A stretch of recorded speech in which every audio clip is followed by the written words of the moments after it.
अस्सलाम वालेकुम नाजरीन। दोस्तों, आज जो मैप दुनिया भर में सर्कुलेट हो रहा है वो सिर्फ एक तस्वीर नहीं है, ये जंग का ब्लूप्रिंट है। इस मैप के मुताबिक अमेरिका ने ईरान को चारों तरफ से घेर लिया है।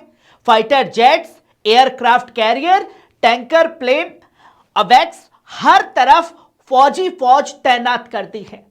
लेकिन सवाल यह है, क्या ये ईरान को डराने की कोशिश है या ईरान को तोड़ने का डोनाल्ड ट्रंप का सपना? मैं हूं आपका दोस्त नदीम अकरम और आप देख रहे हैं पल पल न्यूज। दोस्तों, यह मैप असल में है क्या? यह मैप असल में क्या दिखाता है? क्या ईरान घिर चुका है? क्या ईरान कमजोर हो गया इस मैप के सामने आने के बाद? दोस्तों, इस मैप का नाम है US military buildup to strike Iran 2026। इसमें साफ दिख रहा है कि ईरान के चारों तरफ अमेरिका और उसके सहयोगियों की मिलिट्री तैनात हो चुकी है। यूरोप से लेकर मिडल ईस्ट तक हर तरफ अमेरिका फौज, अमेरिकी हथियार हैं। अरब मुल्कों से लेकर इजराइल तक हर तरफ तैनाती है। हर जगह से ईरान को घेरा गया है। यह मैप खास तौर पर यह दिखाता है। लेकिन दोस्तों, इतिहास गवाह है कि ईरान कोई इराक नहीं है, ईरान कोई लीबिया भी नहीं है। जो अमेरिका चाहेगा वो आसानी से हो जाएगा। मैप के मुताबिक ये समझाया गया है कि ब्रिटेन, आरएएफ, लेकिन जो F-35 और F-15 स्ट्राइक ईगल को तैनात कर दिया गया है। KC-135 tanker plane, special force aircraft, मतलब यूरोप से ही ईरान पर एयर ऑपरेशन की तैयारी है। यह मैप यह दिखाता है। लेकिन दोस्तों, यूरोप से उड़कर आने वाले प्लेन ईरान की एयर स्ट्राइक से बच नहीं सकते हैं, क्योंकि ईरान के पास क्या है?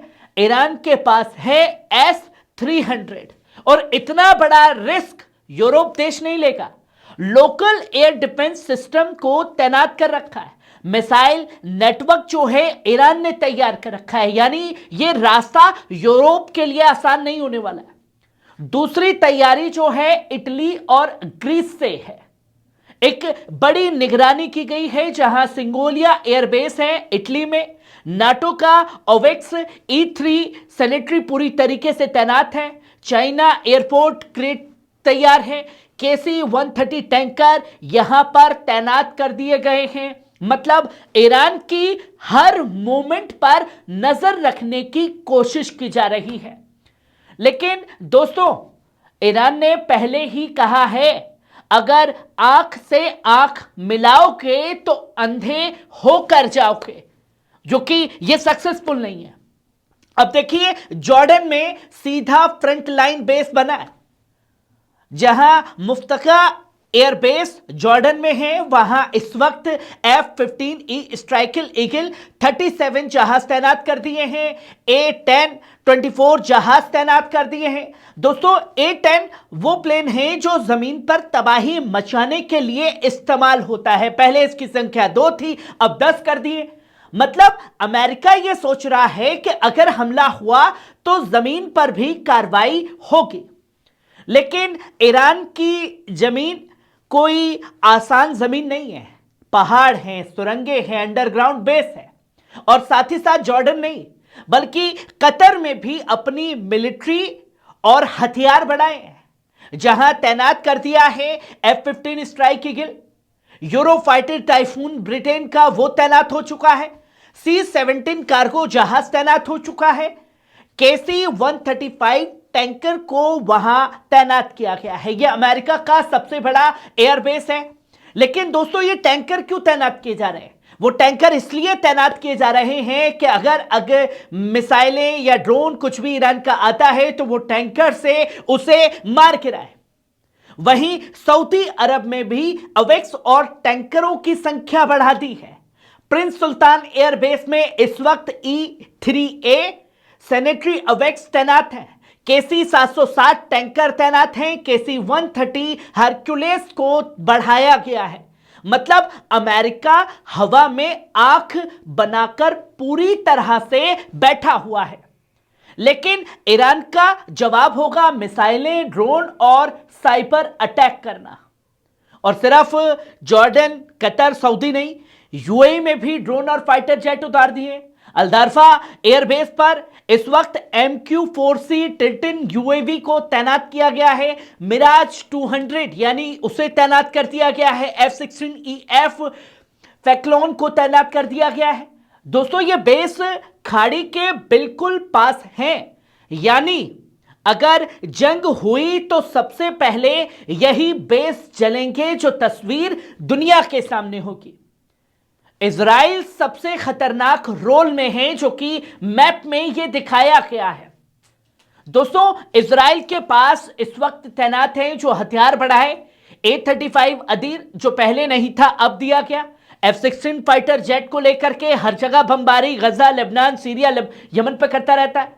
अवैक्स को बढ़ाया गया है, ग्रुअल EW प्लेन्स को बढ़ाया गया है, कैरियर एयर विंग को सपोर्ट किया गया है।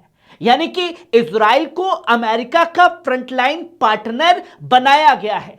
लेकिन दोस्तों, इजराइल ने अगर हमला किया तो हिजबुल्लाह, हुती और इराकी ग्रुप सब एक्टिव हो जाएंगे। मतलब 5 फ्रंटों से यह मोर्चा इजराइल के ऊपर टूट पड़ेगा। एयरक्राफ्ट कैरियर, समंदर में दबदबा। मैप में यह भी बताया गया है कि कैरियर स्ट्राइक ग्रुप 3 यानी कि USS अब्राहम लिंकन जैसे जहाज ईरान के करीब लाए जा रहे हैं। लेकिन ईरान ने यह साफ कर दिया है, अगर कैरियर आगे बढ़ा तो डूबेगा, यह लिख के ले लो। ईरान के पास इस वक्त एंटी शिप मिसाइलें तैनात हो चुकी हैं, तेज नावें जो हर तरफ से घेरने के लिए तैयार है, ड्रोन पूरी तरीके से ईरान के एक्टिव है, सबमरीन को समंदर के बीच में छुपा दिया गया है। समंदर ईरान की सबसे बड़ी ताकत है, कमजोरी नहीं। वहीं ईरान की स्ट्रेटजी घिरा नहीं, बल्कि पूरी तरीके से ईरान भी तैयार है। दोस्तों, दुनिया को खासतौर पर अमेरिका और इजराइल इस मैप के जरिए दिखा रहे हैं कि ईरान अकेला है, बिल्कुल घिर चुका है। लेकिन हकीकत यह है कि ईरान के साथ इस वक्त हुती, यमन एक्टिव हो चुके हैं। इसका वीडियो मैं आपको दिखा चुका हूं इससे पहले रिपोर्ट में। हिजबुल्लाह ने खुलकर के ऐलान कर दिया है, इराकी रेजिस्टेंस एक्टिव हो चुके हैं। सीरिया में जो रेजिस्टेंस है वो खुलकर मैदान में है। अगर जंग हुई तो एक फ्रंट नहीं, पांच फ्रंट खुलेंगे। ये सिर्फ मिलिट्री नहीं, साइकोलॉजिकल वॉर भी है। अभी ईरान ने अपने पत्ते खोले नहीं है। यह मैप एक हथियार है, डर फैलाने का हथियार। मैसेज यह है कि देखो, हमने तुम्हें घेर लिया है। लेकिन ईरान का जवाब क्या है? घेर लिया है या हमने तुम्हें घेरने का मौका दिया है ताकि तुम्हें घेर सके।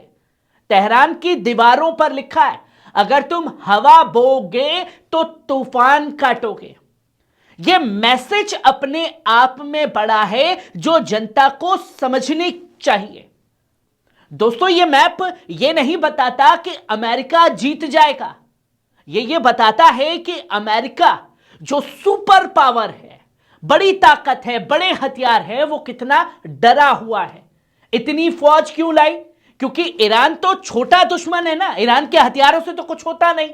आज ईरान टूटता तो पूरा मिडल ईस्ट हिल जाएगा, तेल, ट्रेड, शिपिंग सब कुछ रुक जाएगा। ये तस्वीरें तो दिखाने की कोशिश डोनाल्ड ट्रंप खुद कर रहा है।